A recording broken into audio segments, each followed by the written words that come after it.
प्यारे बच्चों, एक्सरसाइज 15.1 का आज सम नंबर 19 समझेंगे। सम नंबर 19 में हमारे पास एक डाई है जिसके 6 फेसेस हैं। हर एक फेस के ऊपर एक अल्फ़ाबेट लिखा हुआ है। अल्फ़ाबेट ए 2 बार लिखा है।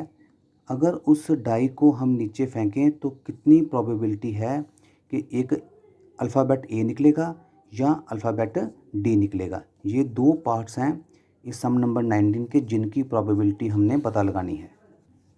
तो सम नंबर 19 में क्योंकि सबसे पहले हमने प्रोबेबिलिटी फाइंड करनी है अल्फ़ाबेट ए की, तो जो ए है ये 2 बार रिपीट हो रहा है, तो फेवरेबल आउटकम्स रिलेटेड टू ए से के फेवरेबल आउटकम्स हैं 2, इसलिए प्रोबेबिलिटी ऑफ गेटिंग ए ये बनेगा favourable outcomes over total outcomes 2/6। ए की संभावना होगी 1/3। अब लेटर डी की प्रोबेबिलिटी कितनी होगी? Probability of getting letter D, क्योंकि डी एक ही बार आ रहा है तो इसकी जो प्रोबेबिलिटी होगी वो होगी 1/6 फेवरेबल ओवर टोटल आउटकम्स। सम नंबर 20 में एक सर्कल जो कि एक रेक्टेंगल के अंदर बना हुआ है। रेक्टेंगल की डायमेंशंस पता हैं, लेंथ 3 मीटर है, ब्रेथ उसकी 2 मीटर है और जो सर्कल है उसका डायमीटर है 1 मीटर। हमने एक डाई को फेंका और कितनी प्रोबेबिलिटी है कि वो जो डाई है वो इस सर्कल के अंदर गिरेगी। डाई के सर्कल के अंदर लैंड करने की संभावना कितनी है, इसका हमने पता लगाना है।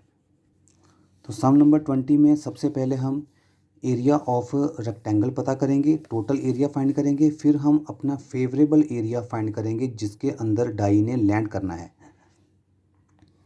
लेंथ है रेक्टेंगल की 3 मीटर, ब्रेथ है इसकी 2 मीटर, एरिया लेंथ इनटू ब्रेथ, ये फॉर्मूला बनेगा।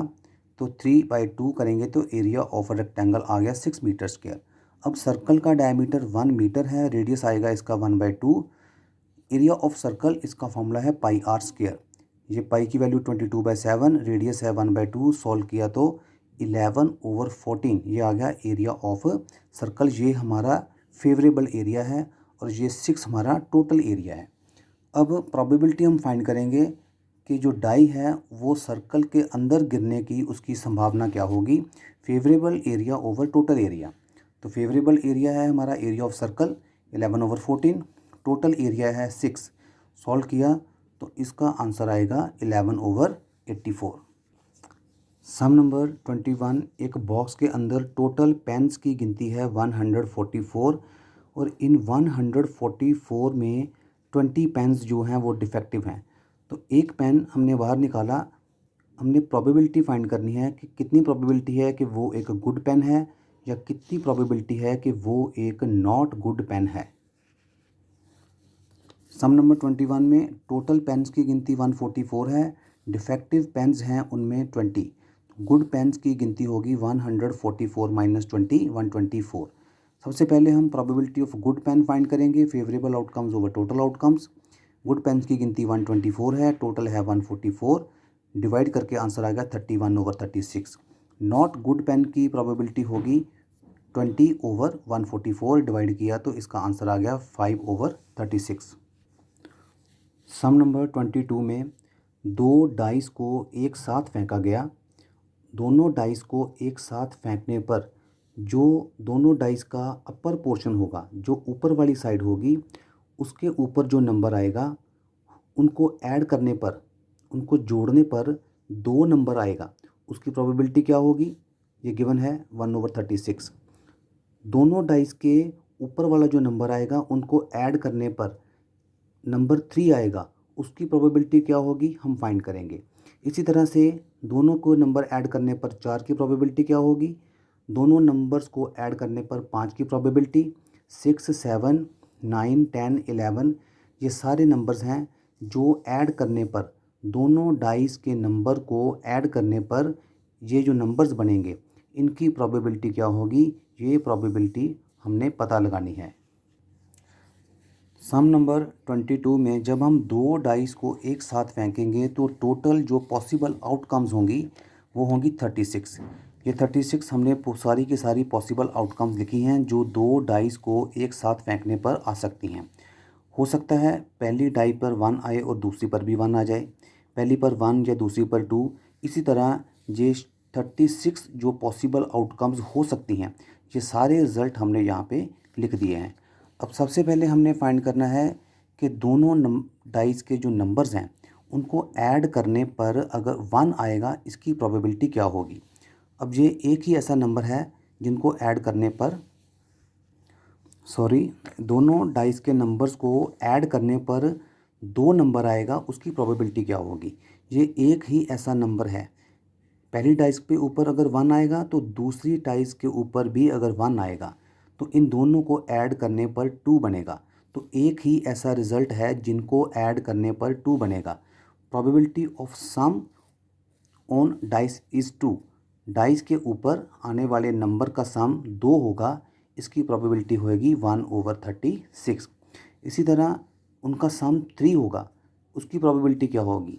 तो 3 के जो फेवरेबल आउटकम्स हैं ये 1 2 या 2 1, यही दो नंबर्स हैं जिनको ऐड करने पर 3 बनेगा। तो फेवरेबल आउटकम्स इनके बनेंगे 2।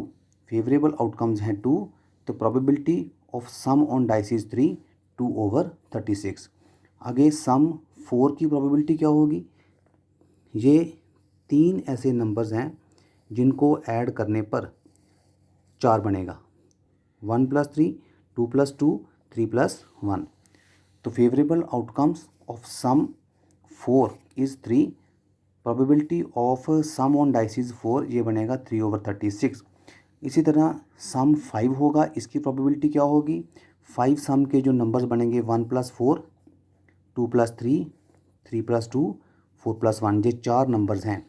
सम 5 के फेवरेबल आउटकम्स हैं 4, 4/36, इसका आंसर आ गया 1/9। पार्ट इसका 5 है। दोनों डाइस के ऊपर नंबर आने वाला है जो सम है, नंबर्स का सम 6 होगा, उसकी प्रोबेबिलिटी क्या होगी।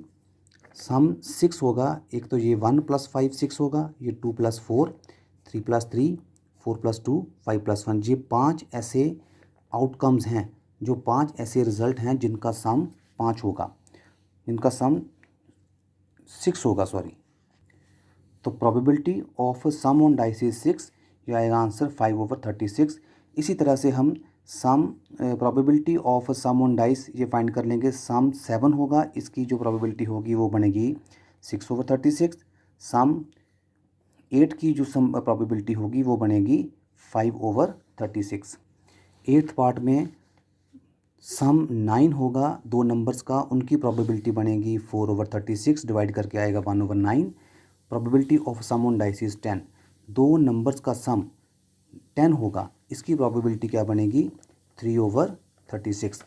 ये कैसे पता चलेगा हमें। जो फेवरेबल आउटकम्स हैं इनके जो बनेंगे 4 6, 5 5 या 6 4, यही ऐसे 3 नंबर हैं जिनको ऐड करके 10 बनेगा। तो जो 10 सम है उसकी प्रोबेबिलिटी क्या बनेगी 3/36। सम 11 होगा, इसकी प्रोबेबिलिटी बनेगी 2/36। यही दो ऐसे नंबर हैं जिनको ऐड करके 11 बनेगा। आगे सम इसका 12 होगा, इसकी प्रोबेबिलिटी बनेगी 1/36। एक ही रिज़ल्ट है जिसका सम 12 बनेगा। अगर पहली डाइस के ऊपर 6 आ जाए और दूसरी डाइस के ऊपर भी 6 आ जाए तो ही उनका जो सम है वो 12 बनेगा। तो 12 के फेवरेबल आउटकम एक ही है।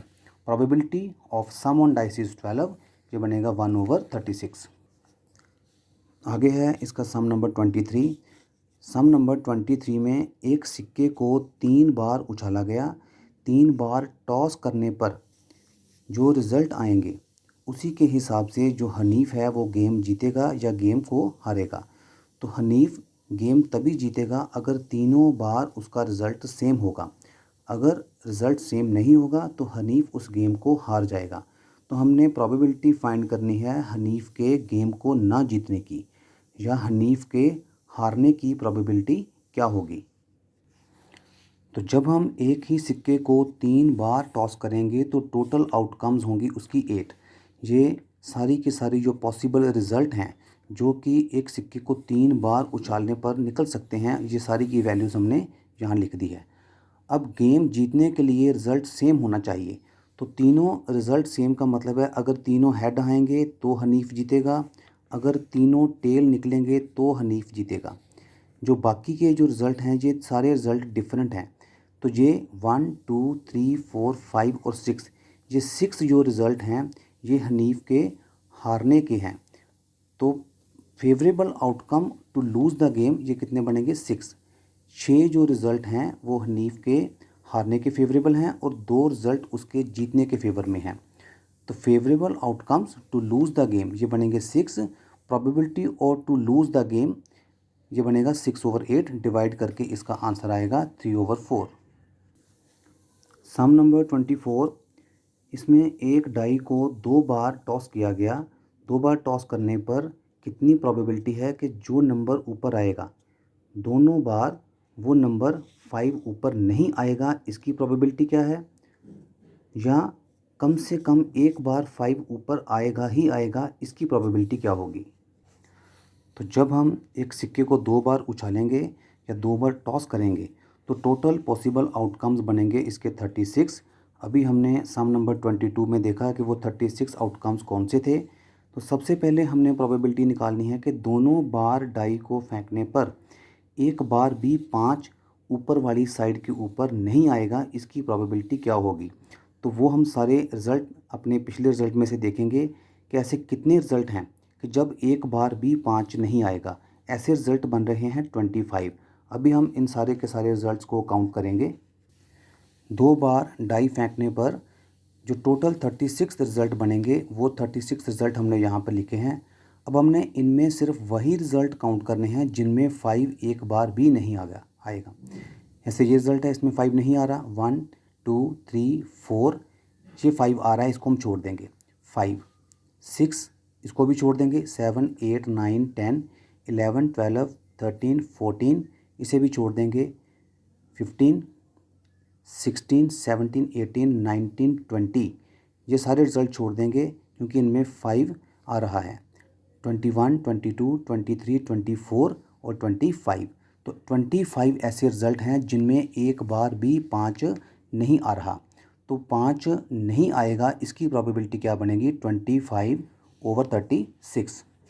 तो फर्स्ट पार्ट का आंसर बनेगा probability of 5 will not come up either time, एक बार भी 5 के नहीं आने की संभावना होगी 25/36। अब सेकंड पार्ट में हमने उस हिस्से की प्रोबेबिलिटी निकालनी है कि जिसमें 5 आएगा ही आएगा, कम से कम एक बार तो 5 आएगा ही आएगा। अब ये रिज़ल्ट बनेंगे हमारे पास 1 2 3 4 5, ये 6 7 8 9 10 11 11 ऐसे रिज़ल्ट हैं जिनमें 5 कम से कम एक बार आ रहा है। तो 5 के आने की प्रोबेबिलिटी होगी 11/36। तो 24th का second part, probability of 5 will come up at least once, कम से कम एक बार 5 के आने की संभावना होगी फेवरेबल ओवर टोटल 11/36।